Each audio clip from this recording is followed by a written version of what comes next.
Today, we're going to be talking about creative lighting with Jason Vinson on Behind the Shot.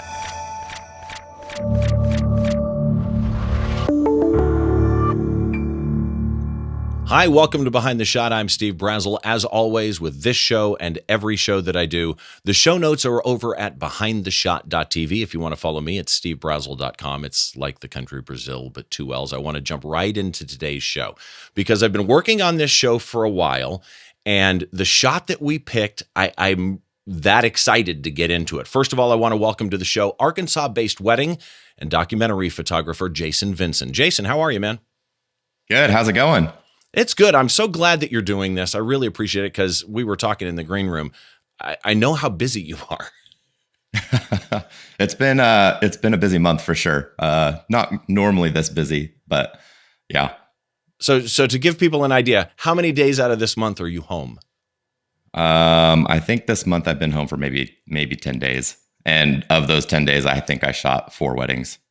Wow. While I was home. Okay. Well, business is good. Hey, that's a good thing. I want to start. Yeah, can't complain. Before we get into this photo, which seriously, I haven't had the chance to tell you what I think of this photo. I love this thing. But before we dive into that, I want to get to know you a little bit, especially for those that don't already know who you are. But I was reading through your bio, and I got to start here because according to your bio, you are ranked, ready for this, okay. You are ranked the #1 fearless photographer in North America, top 3 in the world, and one of the top 100 of all time. Please explain that. Yeah. So, and that's all based off of Fearless Photographers, which is a community of wedding photographers. In my opinion, they've kind of really shaped what wedding photography is today, as far as, creativity, documentary approach, and things like that. And so I don't know exactly how often they do this, but they have maybe 4 or 5, 6 rounds of awards every year. And so every member of this community submits, I think you can submit up to 12 photos. And so every round they get, I think, like 11 to 15,000 images. And every single image that people submit is obviously their best of the best. Right. And so just based on the number of awards you receive in a year, you get ranked as, #1, #2, or #3. And so that's just kind of how I've earned that. I love that designation. I'm sorry, but that would be on a plaque on my wall. There's no question. Speaking of which, by the way, your awards list is kind of like a who's who in your field, right? Junebug Weddings. I DJ'd weddings for 18 years. These are all names I know. World's Best Wedding Photos, International Society of Pro Wedding Photographers, Masters of Wedding Photography. This has all led you to be an educator. So WPPI, we just talked earlier, you and I privately, about Portrait Master, Rangefinder, PPA, F-Stoppers. You don't seem the age that your credentials would seem to indicate that you are. Like, well, thanks. Seriously, at a very maybe. Well, but at a very young age, you've accomplished a great deal. I'm really actually curious. Where do you, in your mind, go from here? That's a good question. And I never actually entered into wedding photography wanting to get to where I am now. I've never really had a huge plan. I'm a very fly by the seat of my pants kind of person. And so whenever I see an opportunity or see something that I want to do, I just try and make that happen. And that's just kind of led me to where I am now.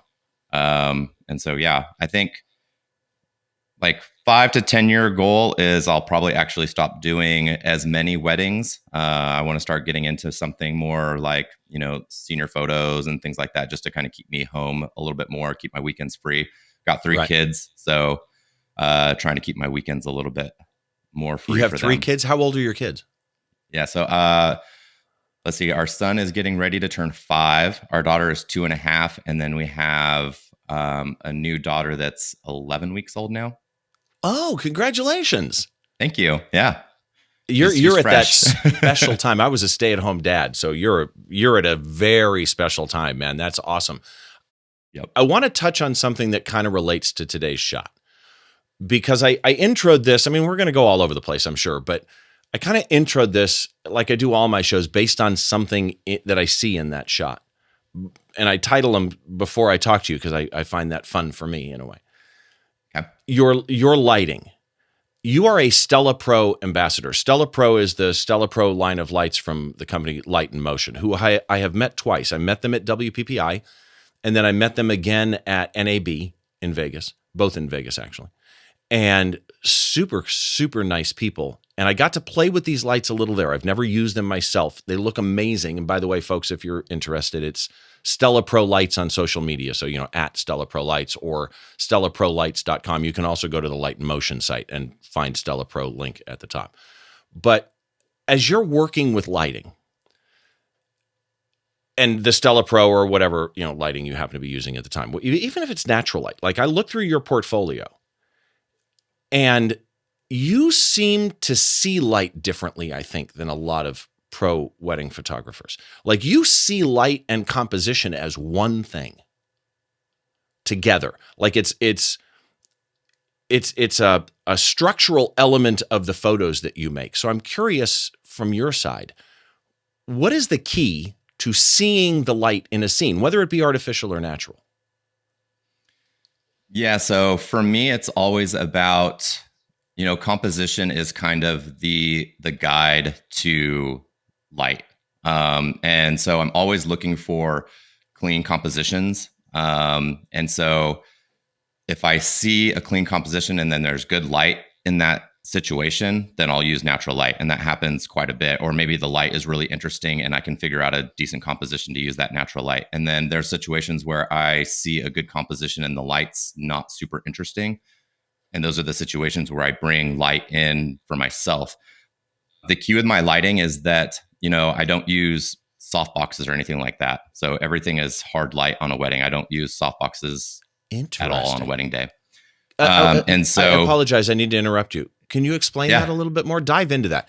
Why, I mean, it's just a tool. Why do you choose the hard light? Is it just how you see it? Is it just your preference? It's partially become my preference, and it was just out of the fact I just don't like carrying around big giant soft boxes and messing with them on a wedding day. And for me, like soft light is very beautiful light, but it's also generally pretty boring when it comes to lighting. And if I want to use soft light, then I can always find like open shade, or I could put them in a doorway, or there's all kinds of different ways where I could find soft light on a wedding day. I could use my lights to bounce light off of a wall and create my own soft light. And so for me, I never found the need to carry a softbox around. And so that's kind of just been my preference. And it's interesting because I've got a friend who's a wedding photographer, Troy Miller at Imagery Concepts, a good friend of mine. And he's kind of the same way. I've gone out and done shoots with him for bands where he's, helped me. And he's the same way. His mind always thinks just bare flash, but he will utilize that bare flash in a way to create what he needs with whatever he has around him. But again, I want to go back to one thing though. You seem to use light as a physical part of the scene, right? I don't want to use the word prop here. Prop would be the wrong word, but it is an integral part of, again, I don't even want to say the story that you're telling, although it is, but it's an integral part of the way you are assembling the scene. How does that come to you? I mean, when you're looking, you said composition is key to you in deciding on your lighting, but when you're looking at that composition without flash or whatever it might be, constant light, whatever, how do you see that or assemble that in your brain?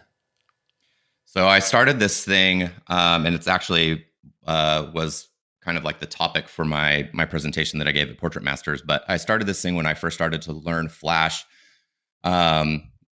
Because for me, the hardest part was like figuring out where to put the light, like the angle, and all that fun stuff. And so I started doing this thing where whenever I would go around my everyday life, I would look for interesting light that was happening, whether it be like the hard light coming through a window, or, the light shining through some trees or bouncing off a window, or all these different scenarios. And I would figure out what it was that was making that light interesting, where it was coming from. And then I would figure out how would I reproduce that myself if that light was no longer there. And so then that kind of gave me these tools to where now, if there's not this cool, interesting light coming through a window, I just put my flash outside and shine it through the window, right? Or maybe it was the color of the light that I found interesting. So now I can put a CTO gel on my flash.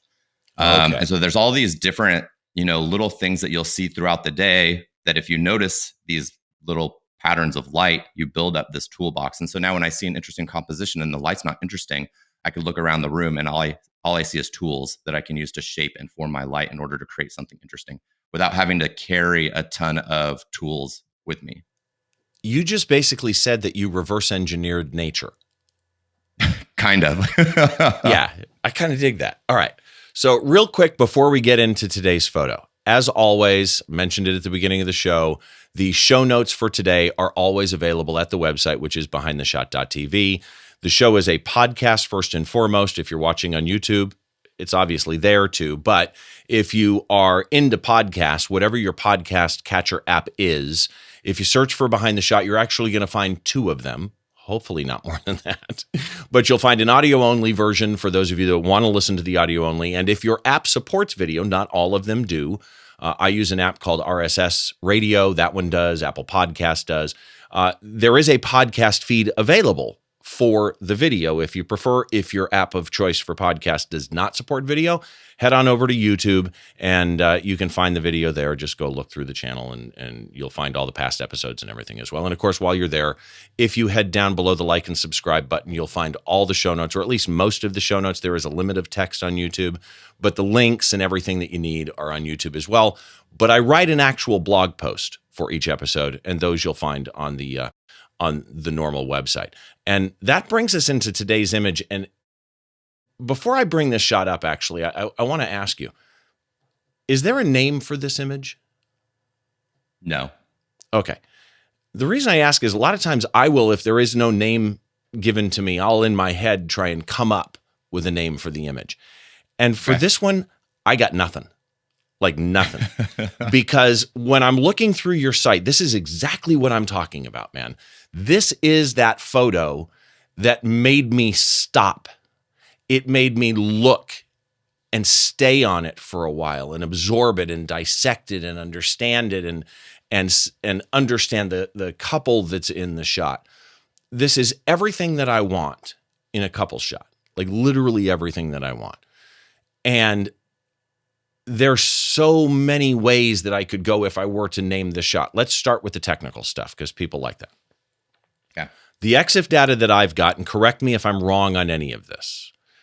The EXIF data that I've got says that it was manual exposure, ISO 125.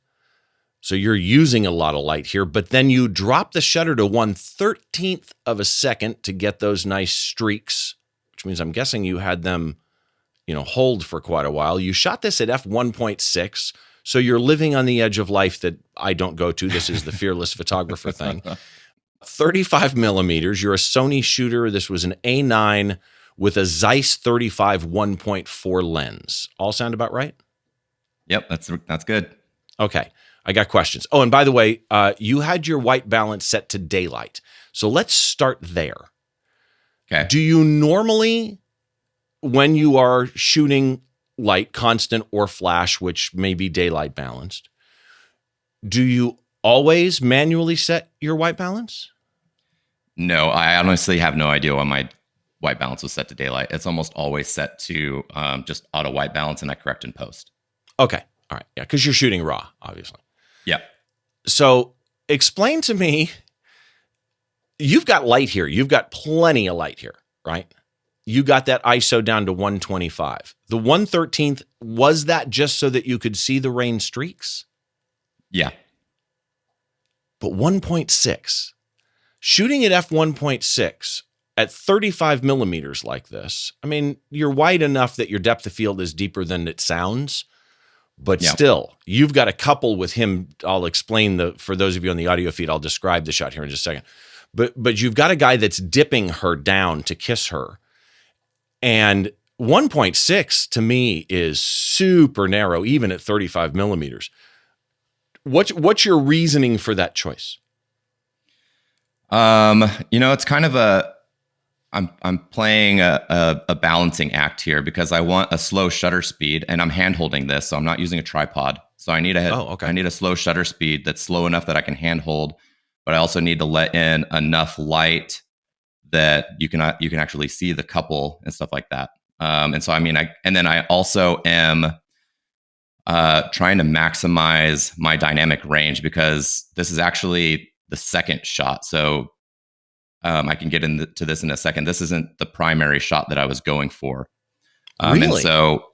And so this is the second shot. And so in order to get this, I needed to be able to maximize my dynamic range a little bit more as well. And so I wanted to shoot at as low of an ISO as I could. Okay.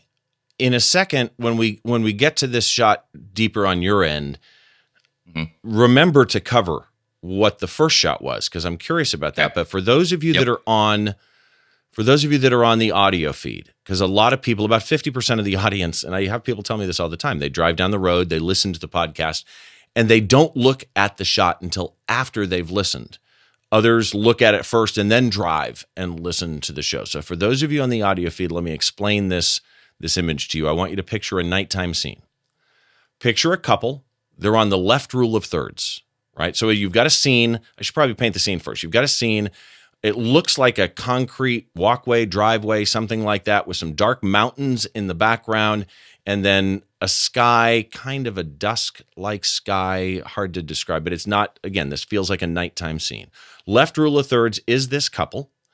He is on the inside of that left rule of thirds. She's on the outside. So she's on the left facing to the right, and he's on the right facing to the left. He is dipping her back. Think, like dancing, right?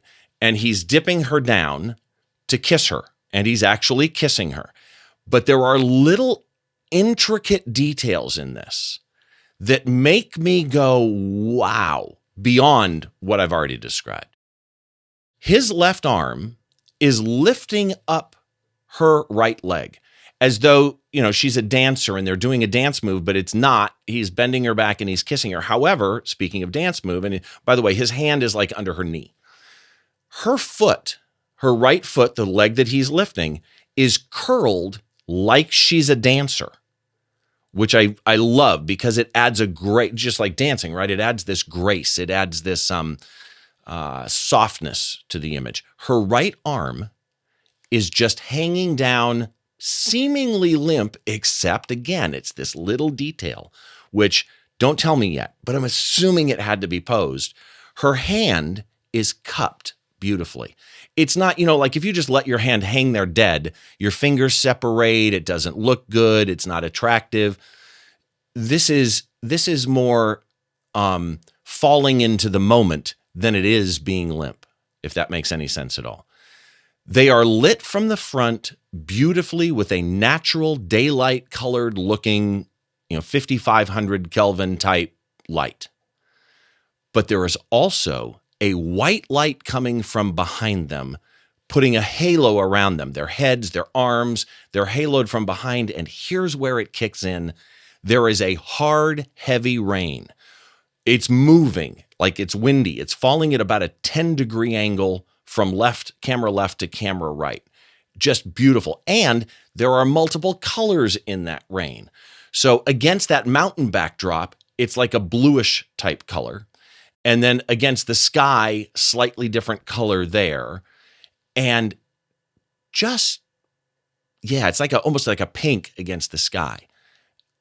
Gorgeous. And by the way the light falls on the ground matters, because the backlight lights up the ground behind them, giving them a stage behind them, but the ground in front of them is completely shadowed, which tells me that front light must be, I'm guessing, upper camera left. There's some way you're controlling that off the ground, but again, this is just a wonderful execution here. Did I miss anything? You're wrong in the lighting setup, but you described okay, it good. well. I like that. All right. So, you use, we'll get into this, and I want to get into the lighting, and I want to talk about that second shot. But first, I want to start with that rain, because I see liquid, rain, bottles of water, whatever, a lot in your imagery. Do you realize you do that? And if so, why? It's more just embracing the weather. So, when it rains on your wedding day, it doesn't necessarily need to be a bad thing, and it can give you imagery that no one else has the opportunity to get. And almost every time it rains, our couples are more than willing to go out into the rain and take advantage of that. Wow. And so, yeah, just anytime it rains on a wedding day, we try and take advantage of it. So tell me about this shot. Tell me about, and we'll get into lighting here in just a second, but the general making of this shot, the first shot, second shot thing. Tell me the story of this. So this is actually the daughter of the bride. So I had taken a photo of the bride and the groom, and this is actually her real small wedding. It's that was just literally in the living room of their house. And so they're standing in the middle of their street. So this is the middle of a neighborhood, actually. Whoa. Standing in the middle of the street. Okay. You managed to create a scene here. I could have sworn they were in the middle of nowhere. Yeah, no, this is the middle of a neighborhood. The mountains you see, that's the top of a house. Oh, okay. Keep going. You're killing me. And so I had created a photo of the bride and the groom, and I showed it to them and they loved it. And so they showed their daughter and they're like, oh, will you take one of our daughter and her? I don't know if it's a boyfriend or a husband. I think it might be her husband. So it's like, okay, yeah, let's do that, but let's try and do something different. I'm very big on creating. I don't like to reproduce the images that I take. And even if I have to reproduce them, I want to try and put some type of spin on them to make them just a little bit slightly different. And so I explained that to them as we're walking out, because I don't want them to have this expectation that they're going to get exactly what what her parents got. So that the idea for the dip was actually their idea. And so I explained kind of like the angle that I needed it to be, because a lot of people, when they dip, they'll dip like towards the camera so I can see the tops of their heads and things like that. So I just need to explain like the direction of the dip. But as far as the dip itself, it's unposed. I didn't like tell her how to hold her hand or hold her foot or anything like that. That's just the natural way that they fell into this. Wow. And I should have mentioned, she's got a ponytail that matches her arm. Didn't even notice. Yeah, so they did this naturally. Okay, so keep going. Yep. What else you got? Yeah, and so there's actually two lights behind them. One is a constant light. It's the Stella Pro Reflex S. And then I have a Flashpoint AD200. And so the very first shot is actually where I am dragging the shutter so that you can see the movement of the rain. And at the very end, the flash pops and freezes the rain. So you can kind of see the motion of the rain, and then it freezes. But then I'll constantly do this thing when I'm using flash is I will click the shutter too fast on purpose to where the flash can't recycle. And then that gives me an ambient light, or in this situation, just the constant light. So that way I can get two different shots without having to like turn off my trigger or redo the scene over and over. All I have to do is just click the shutter too fast that the flash can't keep up. And so that's what this is. This is the secondary shot where the flash didn't fire. Oh, okay. So this really is just one backlight in this shot. In this light, it's just a single backlight. There's no front light. The front light that they're getting on their faces is light that's bouncing off of them. So that light wraps around them and it bounces all around in between them. And then also just whatever's fill from the ambient exposure. Oh, wow. And then a little bit of dodging and burning and stuff like that as well. So what did the shot where the flash fired look like? Very similar, but you can like the little pieces of light, like the little pieces of rain just pop and they glow like little light bulbs, like stars in the sky. But you didn't even have a front light then? No. And okay, so you knew that would wrap around enough to light them up enough, because they're beautifully lit from the front.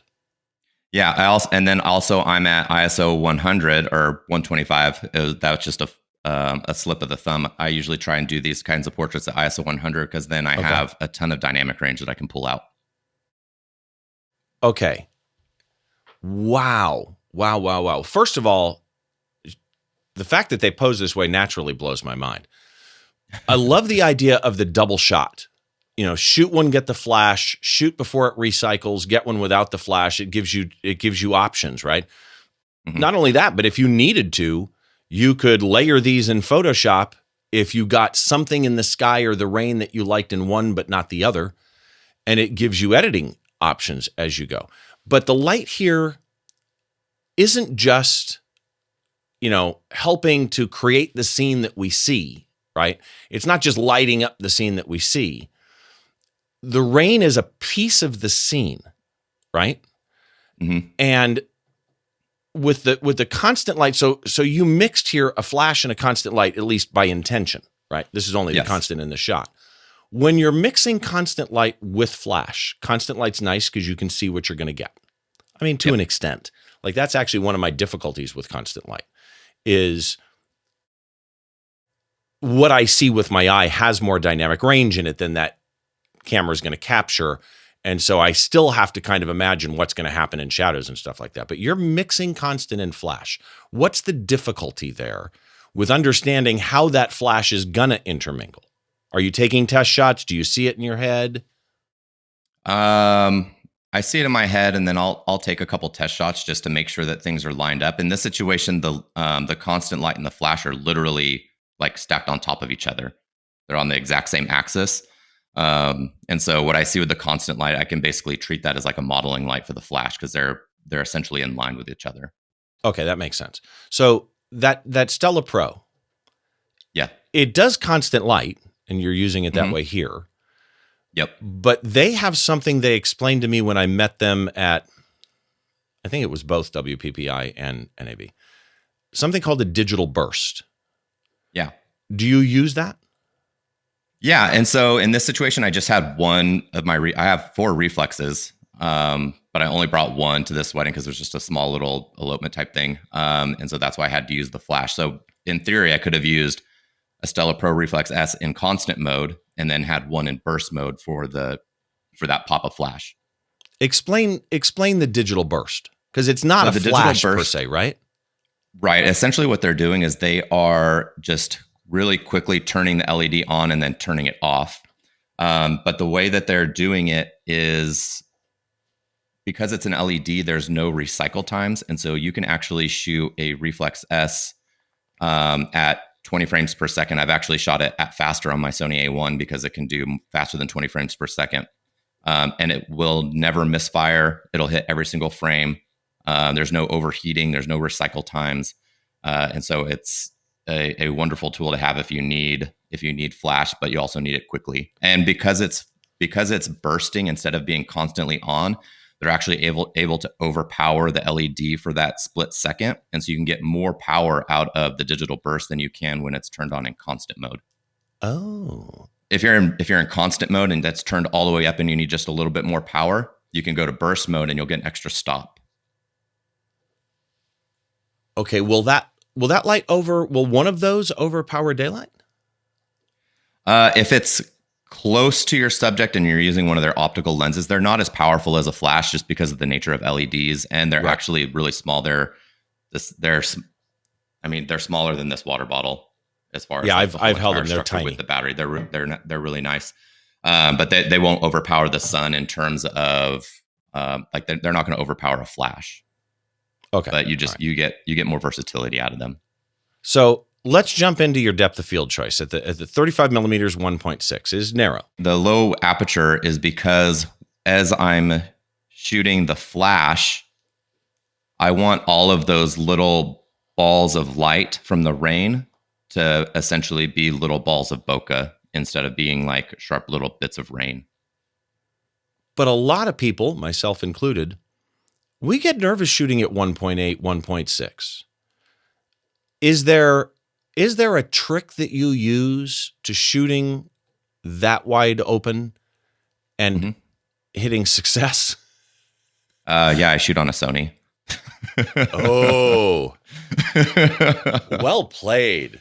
Well played. Yeah, I mean the autofocus tracking on my A9, and then I've used an A1 a handful of times. Like the autofocus tracking on those cameras is just I'll shoot 1.4 all day, every day, and never miss focus. Really? Okay, good to know. So let's talk composition here. because like you said earlier, you see composition first and then kind of wrap the light around that compositional story. So you've got the couple on the left, you've got darkness on the right. You can see the sky, you can see the hills, and now we know the neighborhood, right? Mm-hmm. The angle of rain, the couple. So as you're looking through, take me back to this moment when you're standing in the street. You don't want it to look like you're, standing in the middle of a street. You want to create this mood, which again, I would have never guessed this was a street. I see it now, but wow. So as you're standing there photographing the bride and groom first, and then this couple with the daughter, what is in your mind compositionally during the creation as opposed to later cropping and post? In this situation, there's not really much in terms of composition. Like there's no like lines and power lines and, houses and stuff that I really have to deal with, except for the houses that are in the background. And so I'm shooting at a lower angle just to minimize any sort of houses that are back there. I'm trying to get as much sky as I can. And then other than that, I'm just trying to minimize any sort of like street lamps or porch lights or anything like that in the background. In the original image, there's, I think, maybe a street, like a house light or something that's in the frame that I had to clone out. But other than that, I'm just trying to minimize any sort of distractions to where it's basically just like darkness and sky. And I should have mentioned when I described it, that angle of attack is key here, by the way. I'm guessing camera height is around knee or hip height. And so you're shooting up on them, putting them against the sky so that darker bottom part of the frame doesn't intersect the top part of the torso even. It intersects the lower part of their body and does not interrupt that kiss. Yep. Are you kneeling, laying down? What are you doing? I have a behind the scenes video of this. I'm pretty sure I'm just like squatted down with the camera like almost touching the ground. Okay. So not quite touching the ground, but You mentioned you removed a light pole. So let's talk not a pole, just the just like the little hot spot of light. Like you could just see like the little glowing light bulb type thing. Okay. What is your normal post-processing workflow? So you get home from a wedding. Mm-hmm. Walk me through your workflow to final image. Like for an entire wedding or just like a specific image? A specific image. I mean, I'm assuming you ingest. Are you a Lightroom user, photo mechanic? What? Capture One. Capture One. Okay. So you ingest. Yep. What happens from there? Cull. I do an initial cull for basically the bulk of the gallery. So basically every image that's going to get delivered to the client. And then I edit all of those images. And then I do a secondary cull where I am culling for the best of the best images. And then those images will get a little bit more attention in terms of local adjustments and things like that. And it's rare that I need to go into Photoshop. Basically, everything that I do is either in camera or with local adjustments inside of Capture One. Like the only time I'll go into Photoshop is if I need to, like in this situation, and I don't even think I needed to go into Photoshop, but just like if I need to clone something out, which is rare, I'll shoot an entire wedding and never go into Photoshop. So you mentioned something interesting on your culling process, and that is that you do a first cull for the gallery and they get edited, general edit. Then after that edit, you pick the best of those and you then go and process those more. So when you're culling, are you using color tags? Are you using star ratings? How many passes do you through to get those? I just do a single pass for the full gallery and then another pass for the selects. And the selects are going into like a slideshow. So it's basically like a slideshow cull. And then all the images that are in the slideshow get more attention. And then I'll actually, after everything's done, I'll do a third cull where I'm culling for the album. And did you say star rating or color tags or? Star ratings. Okay. So as you're going through, I got to ask then, if you're only doing one pass, do you just give them one star or do you go beyond that? Yeah. Everything just gets a star. And then when I go through for the selects, I'll just go to 5 stars. And then I do my slideshow in Lightroom. So I'll Once I export everything from Capture One, I'll import it into Lightroom to build a slideshow, and I'll just do a quick cull within Lightroom for the album as well. Interesting. Okay. It's just not dissimilar from me, except I make multiple passes. So instead of 1 star, I'll start with 1, do a second pass, 2, second pass, or third pass, get to 3 stars. That's my rough cull that I'll probably edit most of those. And then as I'm going through those, some drop out, some move up, and 4 stars go to clients, 5 stars are my personal portfolio stuff. So not totally dissimilar there. For an image like this, in Capture One or Lightroom after the fact, or Photoshop for that matter, what would you have done to this image? So there is just my general preset that's applied, that gets applied to everything. And then just some dodging and burning. So I probably darkened the ground just a little bit, maybe darkened the edges a little bit. And then I maybe brought up the contrast within the streaks of rain. And then I probably dodged up, their like faces and bodies a little bit. Did you, because of where that light is right dead center behind them, when you were burning, did you create that vignette effect, or was that kind of mostly natural in camera? That's just the natural effect that the lens has on the Stella, because they have lenses that will dictate the beam angle. So they have like a spot, a medium, a wide, and stuff like that. And so depending on which lens you put on it, that's how much spread you'll have in the light. And so that's just the natural vignette from that angle of light.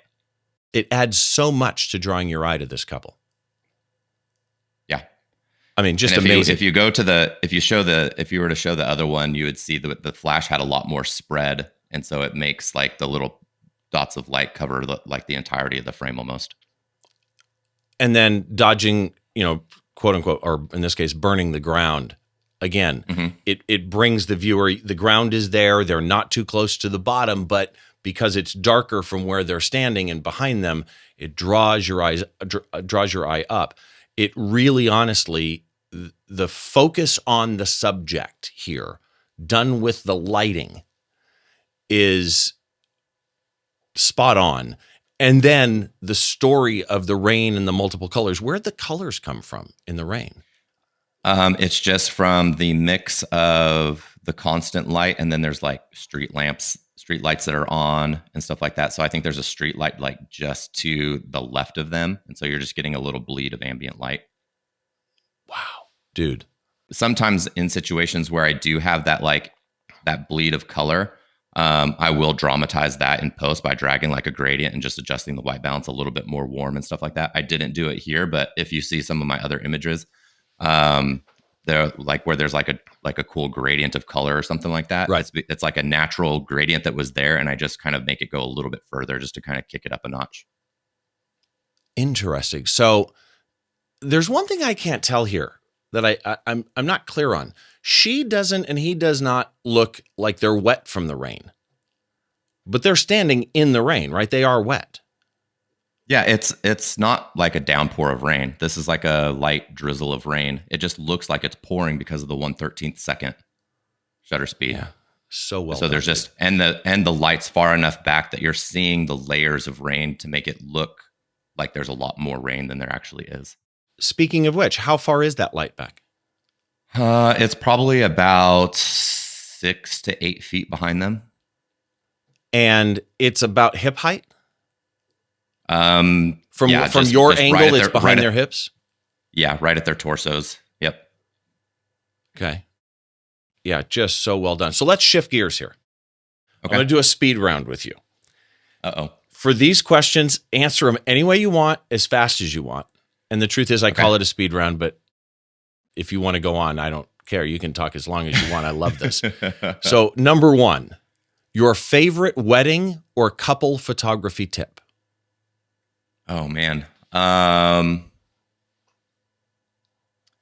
Don't bring your preconceived notions of what their wedding should look like. Shoot it as it is and not what you think it should be. So, you go into a wedding and you think that, there should be like the ceremony and, the first look should look like this. And they have certain ideas. Like some of my most favorite images have come from things that I didn't have planned or that the couple asked for, or, you know, something went wrong and I had to fly by the seat of my pants and figure something out. And so that's actually one of the reasons why I don't location scout when I go to weddings, or if I go do a shoot, or if I do a destination wedding. I prefer to just show up on the day and go with what's given to me. I had when I first started, I would run into situations where I would location scout and I would get an idea for a portrait, and I would spend, by the time portrait time came, I would spend so much time trying to get this idea that I had to work, that would have worked when I first saw the location or first saw the situation, but something had changed and it just wasn't going to work. Whereas if I had shown up in that moment, it never even would have crossed my mind to use that.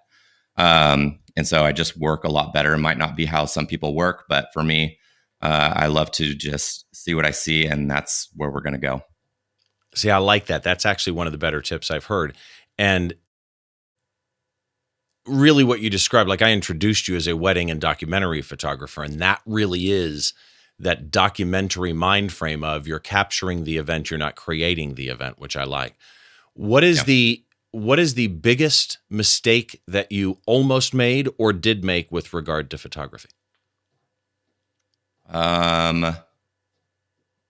With or regards job, whatever. with regards to being a wedding photographer and it being like a full-time job, I spent too much time in the craft and not enough time in the business. So, and I know a lot of people that have run into that same situation. Like, you want to be the best photographer that you can, but you can't negate the fact that you have to run a business and you have to know how to market and do SEO and have a good website and how to do social media and all that fun stuff. Yeah.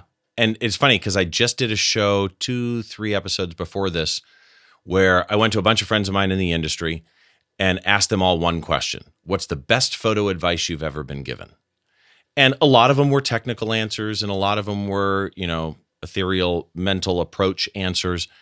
But a lot of people, I think it was Bergman did it, Vanessa Joy did it, and a couple other ones, they were business answers. They were exactly what you just said, and they related to you got to actually be a business person or it does you absolutely no good. Yeah. What is your favorite composition rule if you have one? To learn the compositional rules so that you know when to break them. Okay. Favorite drink? My favorite go back. Drink. Favorite. Go. I was just gonna say, like, some of my favorite images don't align with certain compositional rules. I'll constantly put people like in the top right corner as long as that's where your eye is going to go. So I guess my favorite compositional rule would be to make sure that the viewer is going to be drawn to where the subject is, no matter what's in the rest of the frame. I got to dive deeper on that one. If you were, hypothetically, to place a couple in the upper right corner of a scene, what would make you make that choice in your brain for that scene?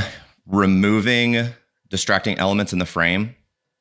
So if in order to have them where they're at, I needed to put them up there in order to remove a whole bunch of distractions that are above them or to the right of them, and there's a bunch of clean stuff down in the bottom. Or if there's like something super bright in the top corner and I need to get that out of frame, and now all of a sudden they're the brightest thing in the frame. It doesn't matter where they're at.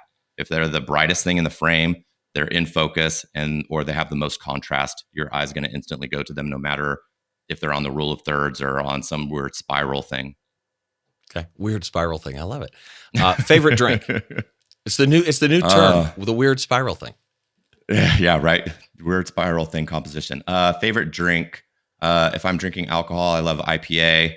And then, yeah, I'd say a good IPA. Favorite band, singer, or album? Ooh, that's a tough one because I go back and forth all the time.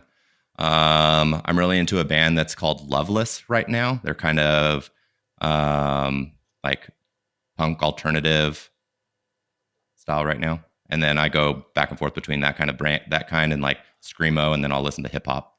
So what's your favorite album of all time? Favorite album of all time? Or let's change that. Instead of favorite album, if you could go to any concert ever in history, including today or not today, what band would you love to see live? Oh man. I would love to see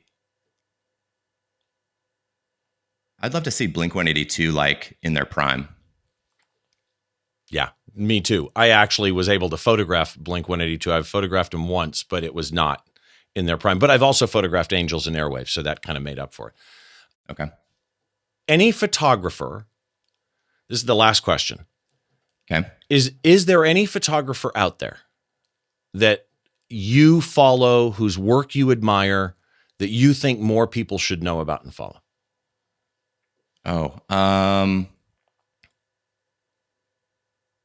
Yes, and I'm blanking on his name. Give me 5 seconds, and I'll pull it up. No problem. While you're doing that, let me just remind everybody, all the links for today, a blog post that I wrote, all of that type stuff is over at the website. It's behindtheshot.tv. All of Jason's links, etc. And if you're watching on YouTube, they're down below the like and subscribe button. It looks like you got it. I did. Phil Sharp is one of my favorite portrait photographers right now. He does a lot of like studio-based stuff. He's based out of the UK, I believe. But yeah, I love his work right now. Okay, Phil Sharp. And do you know his Instagram or anything? I'll look it up and find it. But on Instagram, it's Phil Sharp, PhilSharp. Okay, perfect. And if people want to find you, where do people go? What's your website? Where are you on Instagram? Any video outlet? I know you've got a Patreon. Okay. Where can people find you? Yeah, so just the website's vinsonimages.com, VINSON. And then on Instagram, you can find me. It's VINSON images _Jason. And that's basically my handle, all other social media outlets. And then I do have a Patreon account where I walk through like image deconstructions, lighting setups, some business stuff as well. And you can find that on Patreon with Vincent Images _Jason as well. All right, perfect. Jason, thank you so much for doing this. I really, really appreciate it. And again, love that shot. And I highly recommend people go to Jason's website, because as you look through his portfolio, I think you'll find the same thing I did. Your use of light as more than just illumination, as more than just accentuate a piece of the story, is to make that light a part of the scene. And I find that it's weird that I find that refreshing. Like, I don't see it that way a lot. You do it differently, and I appreciate it. Thank you. I appreciate it. And yeah, the pleasure was mine. Thanks for having me on. Believe me, the pleasure was all mine. And thank you again to Jason Vinson. Of course, again, you can find me at stevebrazill.com, like the country of Brazil, but 2 L's. The website for the podcast is behindtheshot.tv. If you want to follow me on social media, I've kind of abandoned Facebook. It's still there, Steve Brazill Photography or Behind the Shot TV. But mostly I'm on either Twitter or Instagram. Vero I'm on as well now. And those are always at Steve Brazill or at Behind the Shot TV. Thanks again for watching. Make sure you join us next time as we try and get inside the mind of a great photographer by taking a closer look behind the shot.